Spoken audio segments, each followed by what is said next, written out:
வணக்கம். நீங்கள் இணைந்து கொள்வது இலங்கையின் முதற்தர செய்தி வழங்குனர் நியூஸ் ஃபர்ஸ்டின் பிரதான செய்திகளோடு. முதலில் இன்றைய தலைப்புச் செய்திகள். கொழும்பு மாநகர சபையின் எதிர்க்கட்சி தலைவராக முகமது மஹ்ரூப் நியமனம்.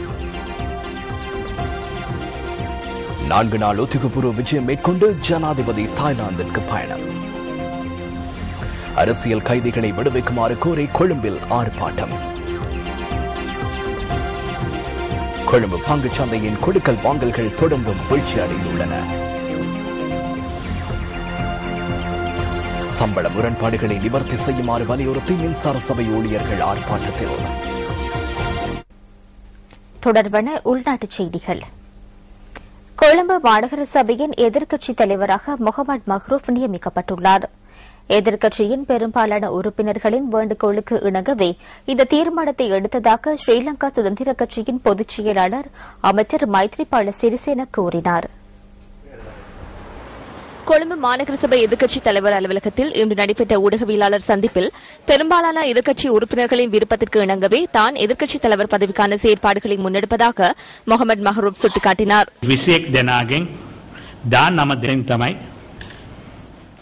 எமது குழுவில் 21 பேர் உள்ளனர். அவர்களில் 19 பேரின் விருப்பங்களுக்கு அமையவே நான் அப்பதவிக்கு நியமிக்கப்பட்டுள்ளேன்.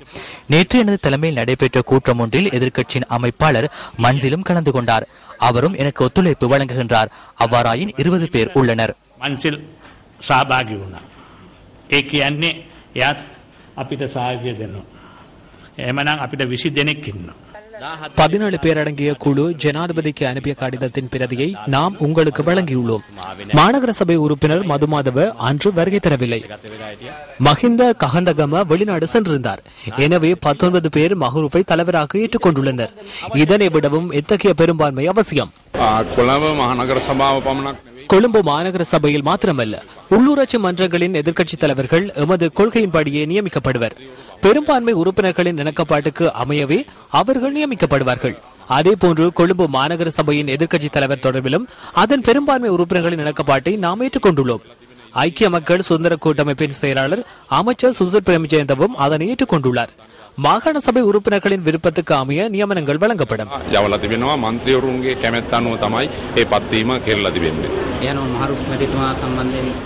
ஆம், மஹ்ரூப் அவ்வாறே நியமிக்கப்படுகின்றார்.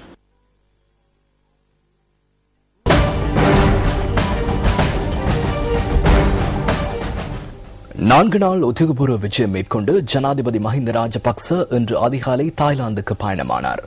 இந்த விஜயத்தின் போது ஜனாதிபதி தாய்லாந்து பிரதமர் தக்ஷின் சினவாத்ராவை சந்தித்து இருதரப்பு பேச்சுவார்த்தைகளிலும் ஈடுபட உள்ளார். ஜனாதிபதி மஹிந்த ராஜபக்ச உள்ளிட்ட குழுவினர் இன்று தாய்லாந்தின் பாங்காக் ஸ்வர்ணபூமி விமான நிலையத்தை சென்றடைந்ததை அடுத்து அந்த நாட்டின் பிரதமரால் அவர்களுக்கு அமோக வரவேற்பு அளிக்கப்பட்டது. இரு நாடுகளினதும் தூதுவர்களும் தாய்லாந்துக்கு விஜயம் செய்திருந்தனர். ஜனாதிபதி மஹிந்த ராஜபக்ச இந்த விஜயத்தின் போது தாய்லாந்தின் இளவரசையையும் வர்த்தக சமூகத்தினரையும் சந்திக்க உள்ளதாக ஜனாதிபதி ஊடகப் பிரிவு அறிவித்துள்ளது. அத்துடன் இதன் போது 2 நாடுகளுக்கும் இடையிலான சில உடன்படிக்கைகளும் கைச்சாத்திடப்பட உள்ளன.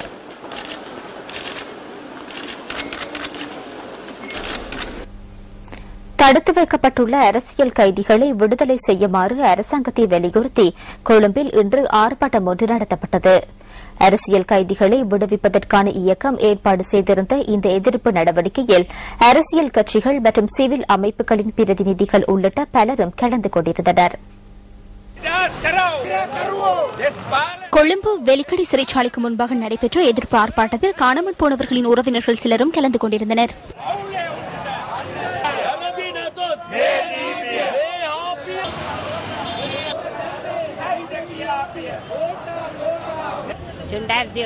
எங்களோட மகனை தான் பிடிச்சி கொண்டு பிடிச்சா இன்னும் மட்டும் தெரியாது. தயவுசெய்து மண்டாட்டோட கேட்குறோம். பிடிச்சி உங்களை பிள்ளையில நீங்கள் தரும் கொடுங்க. ஏறத்தாழ 800க்கும் மேற்பட்ட சிறை கைதிகள், தமிழ் சிறை கைதிகள் பல்வேறுபட்ட சிறைச்சாலைகளும் இருக்கின்றார்கள். இதில் பல நூற்றுக்கணக்கானருக்கு மேல் 5-10 வருஷங்களுக்கு மேலாக இதுவரை எந்த விதமான வழக்கும் தாக்கல் செய்யப்படவில்லை. இந்த வழக்கு தாக்கல் செய்யப்படாத ஆட்களை பாராளுமன்றத்தில் நிமல் ஸ்ரீபால் சில்வா சொல்கின்றார் பயங்கரவாதிகள் என கூறுகின்றார். இவர்கள் விடுதலை செய்யப்பட வேண்டும். மனிதாபிமான அடிப்படையில் இவர்கள் உடனடியாக விடுதலை செய்யப்பட வேண்டும். இவர்கள் வைத்திருப்பதற்கான எந்த நியாயங்களையும் கூட இந்த அரசாங்கத்தால் பாராளுமன்றத்தில் சொல்ல முடியவில்லை.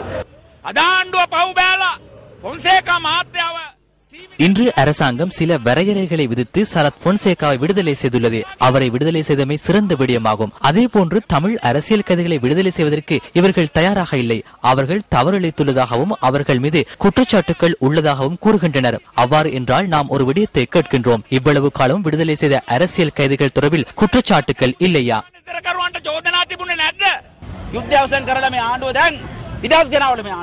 யுத்தத்தை நிறைவு செய்து நாட்டுக்கு அமைதியை கொண்டு வருவதாக அரசாங்கம் கூறுகின்றது. அது மிகவும் சிறந்தது. இந்த நாட்டில் எங்கு சுதந்திரம் உள்ளது என்பதனை தமிழ் மக்கள் நாடளாவிய ரீதியில் சென்று தேடுகின்றனர். LTTE தலைவர்கள் இன்று அமைச்சர்களாக உள்ளனர். அவர்களது உத்தரவுக்கு அமையவே இன்று ஏனையவர்கள் சிறையில் உள்ளனர். எனவே அரசியல் கைதிகளை மன்னித்து அவர்களை விடுதலை செய்யுமாறு கூறுகின்றோம். எஞ்சியுள்ளவர்களை புனர்வாழ்வு முகாம்களுக்கு இடமாற்றி அவர்களை சமூகமயப்படுத்துங்கள்.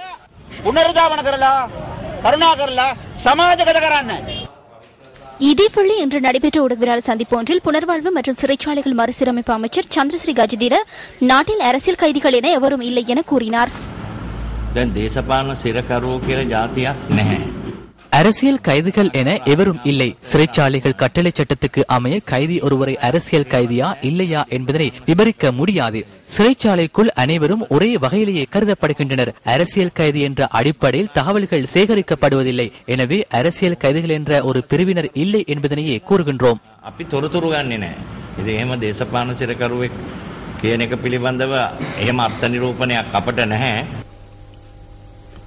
சம்பள முரண்பாடுகளை நீக்குமாறு கோரி இலங்கை மின்சார சபையின் நிறைவேற்ற அதிகாரிகள் தவிர்ந்த ஏனைய பிரிவுகளில் கடமையாற்றும் ஊழியர்கள் இன்று பகல் அடையாள பணி பகிஷ்கரிப்பில் ஈடுபட்டனர். இலங்கை மின்சார சபையின் பிரதான அலுவலகத்திற்கு முன்பாக இன்று பகல் எமது கேமராவில் பதிவான காட்சிகளே இவை.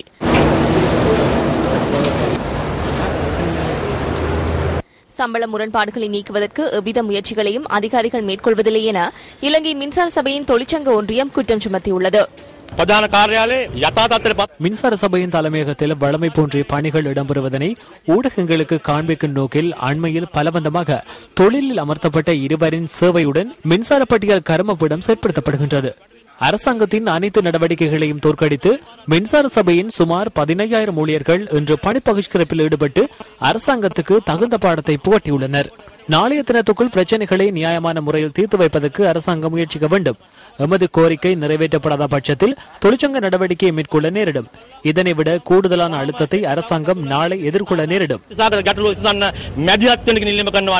இதேவேளை எத்தகைய பணி பகிஷ்கரிப்பு மேற்கொள்ளப்பட்டாலும் பாவனையாளர்களுக்கு எவ்வித தடையுமின்றி மின்சாரத்தை விநியோகிக்க நடவடிக்கை எடுத்துள்ளதாக இலங்கை மின்சார சபையின் தலைவர் பேராசிரியர் விமலதர்மாபி விக்ரம கூறியுள்ளார். சம்பள முரண்பாடுகள் உள்ளிட்ட பிரச்சினைகளுக்கு தீர்வினை பெற்றுக் கொடுப்பதற்காக ஏற்கனவே குழுவொன்று நியமிக்கப்பட்டுள்ளதாக அவர் விடுத்துள்ள அறிக்கையில் தெரிவிக்கப்பட்டுள்ளது. அந்த குழுவின் நடவடிக்கைகளை வெற்றிகரமாக முன்னெடுப்பதற்கு அனைத்து தொழிற்சங்கங்களும் ஒத்துழைப்பு வழங்க வேண்டும் என அந்த அறிக்கையில் வேண்டுகோள் விடுக்கப்பட்டுள்ளது. லண்டன் ஒலிம்பிக் விழாவின் நுழைவுச் சீட்டுகளை சட்டவிரோதமாக வைத்திருந்து அவற்றை விற்பனை செய்ததாக குற்றம் சாட்டப்பட்ட யுக்ரைன் ஒலிம்பிக் குழுவின் அதிகாரி ஒருவர் தனது பதவியை ராஜினாமா செய்துள்ளார்.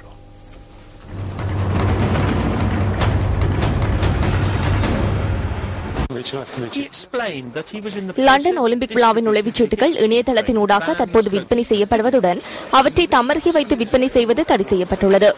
வெலத்மியர் கிரஷென்கோ என்ற உக்ரைன் ஒலிம்பிக் குழுவின் அதிகாரியிடம் 100க்கும் மேற்பட்ட நுழைவுச் சீட்டுகள் காணப்பட்டதாக BBC உலக செய்தி சேவை குறிப்பிடுகின்றது. இந்த நிலையில் கிரஷென்கோ தமது பதவியை ராஜினாமா செய்துள்ளதை உக்ரைன் ஒலிம்பிக் குழுவின் தலைவர் சர்ஜி புப்கா உறுதி செய்துள்ளார்.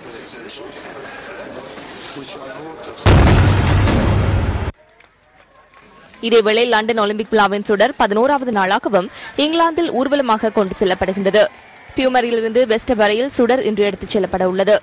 சுமார் 125 பேர் இன்றைய தினம் ஒலிம்பிக் சுடரை கொண்டு செல்வதுடன் இங்கிலாந்தின் பிரபல வீரர்களும் இதில் கலந்து கொள்ள உள்ளனர்.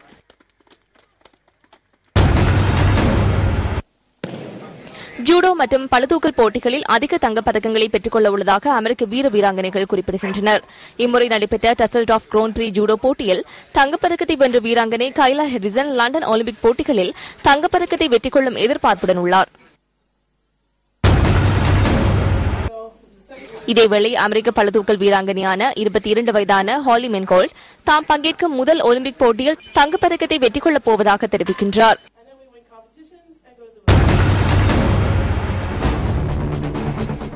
பருவப்பெயர்ச்சி காலநிலை மாற்றம் பூரணத்துவம் பெறவில்லையாயினும் எதிர்வரும் நாட்களில் நாட்டின் பல பகுதிகளில் கடும் மழை பெய்வதற்கான வாய்ப்புகள் உள்ளதாக வளிமண்டலவியல் திணைக்களம் எதிர்வு கூறியுள்ளது. மத்திய சபர்கமுவ மற்றும் மேல் மாகாணங்களிலும் காலி மற்றும் மாத்திரை மாவட்டங்களிலும் எதிர்வரும் காலங்களில் மழை பெய்யக்கூடும் என வளிமண்டலவியல் திணைக்களம் குறிப்பிடுகின்றது. இந்த பகுதிகளில் கடும் காற்று வீசுவதுடன் இடியுடன் கூடிய கடும் மழை பெய்யக்கூடிய வாய்ப்புகள் அதிக அளவில் காணப்படுகின்றன. மேல் மாகாணம் உள்ளிட்ட சில பிரதேசங்களில் அண்மையில் கடும் மழை பெய்ததை அடுத்து பருவப்பெயர்ச்சி காலநிலை ஆரம்பமாகியுள்ளதாக வளிமண்டலவியல் திணைக்களம் தெரிவித்தது. இந்த மழையுடனான காலநிலை தற்போது ஏன் வீழ்ச்சியடைந்துள்ளது? வானத்தை மாத்திரம் கருத்தில் கொண்டு இதனை கூற முடியாது. காலநிலை எதிர்வு கூறல்களில் நிச்சயமற்ற தன்மை காணப்படுகின்றது. அதிகளவிலான எதிர்வு கூறல்கள் காணப்படும் பட்சத்தில் கடும் மழை பெய்யலாம். தற்போது எதிர்வு கூறல் தொடர்பான விடயங்கள் சேகரிக்கப்படாத போதிலும் பருவப்பெயர்ச்சி காலநிலை இதுவரை நிலை கொள்ளாமையினால் கடும் மழை பெய்யக்கூடிய வாய்ப்புகள் காணப்படுகின்றன. இன்று காலை 8:30 அளவில் நிறைவடைந்த 24 மணித்தியாலங்களில் நாட்டின் பல பகுதிகளிலும் மழை பெய்துள்ளது. இதேவேளை அண்மையில் நாட்டின் சில பகுதிகளில் ஏற்பட்ட நிலநடுக்கம் நாட்டிற்குள் ஏற்பட்ட ஒன்றென உறுதி செய்யப்பட்டுள்ளதாக புவியியல் மற்றும் அகழ்வாராய்ச்சி அலுவலகம் குறிப்பிடுகின்றது. வரலாற்று சிறப்புமிக்க யாழ் சுதுமலை ஸ்ரீ புவனேஸ்வரி அம்பாள் ஆலயத்தின் வருடாந்த மகோத்சவ பெருவிழாவின் 11ஆம் நாள் திருவிழா நேற்று வெகு விமரிசையாக நடைபெற்றது. பிரஜைகள் முன்னணியின் செயலாளர் நாயகமும் பாராளுமன்ற உறுப்பினருமான ஜே ஸ்ரீரங்கா நேற்றைய பூஜைகளில் கலந்து கொண்டமை குறிப்பிடத்தக்கதாகும். சுதுமலை ஸ்ரீ புவனேஸ்வரி அம்பாள் ஆலயத்தின் வருடாந்த மகோத்சவ பெருவிழா இம்மாதம் 18ஆம் தேதி கொடியேற்றத்துடன் இனிதே ஆரம்பமானது.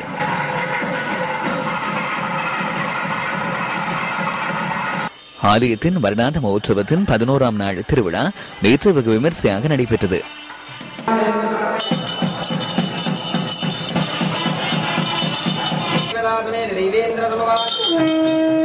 பிராமண உத்தமர்களின் வேத மந்திர உச்சாடனம் மற்றும் மங்கள வாத்தியங்களின் முழக்கத்துடனும் நடைபெற்ற திருவிழாவில் பெருந்திரளான பக்தர்கள் கலந்து கொண்டனர்.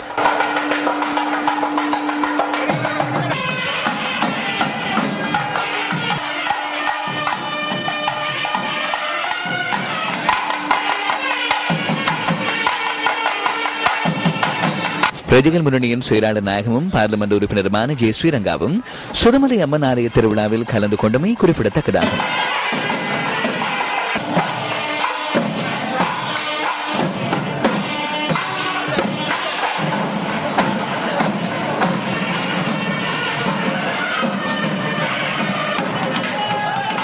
காலை நடைபெற்ற உற்சவத்தில் நாக வாகனத்தில் எழுந்தருளி பக்தர்களுக்கு அருள் பாலித்த சுதுமலை ஸ்ரீ புவனேஸ்வரி அம்பாள் மாலை உற்சவத்தில் அலங்கரிக்கப்பட்ட முத்துச்சப்பரத்தில் பக்தர்கள் புடைசூல ஆலயத்தின் உள்வீதி வலம் வந்தார்.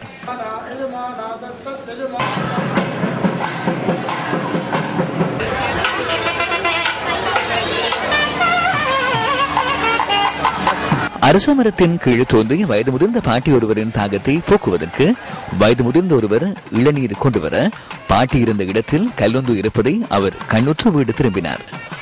அன்றிரவு முதல் முதிர்ந்தவரின் கனவில் தோன்றிய ஸ்ரீ புவனேஸ்வரி அம்பாள் கல்லிருந்த இடத்தில் வைத்து தன்னை பராமரிக்கும்படி கேட்டுக்கொண்டார்.